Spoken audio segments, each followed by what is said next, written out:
एक अनोखी प्रेम कहानी, गुलमोहर की छाँव। छोटे से गांव में जहां हर सुबह पक्षियों की चहचहाहट और मंदिर की घंटियों की गूंज से शुरू होती थी, एक लड़की रहती थी, नेहा। नेहा का सपना था कि वह अपने गांव की पहली लड़की बने जो एक बड़ी लेखक बने। लेकिन उसकी जिंदगी केवल किताबों तक सीमित नहीं थी।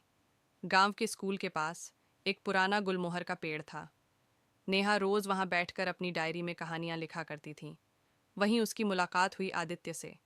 आदित्य एक शहर का लड़का था जो अपनी दादी से मिलने गांव आया था।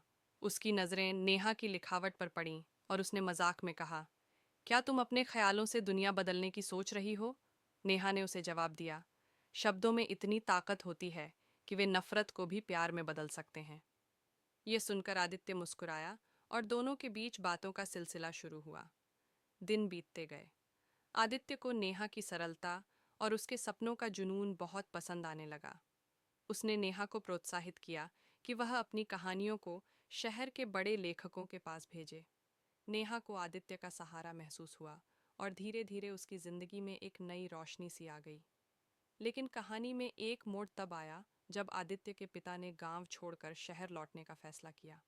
आदित्य ने नेहा से कहा, मैं तुमसे दूर तो जा रहा हूँ, लेकिन वादा करता हूँ कि तुम्हारी हर कहानी को लोगों तक पहुँचाने में मदद करूँगा।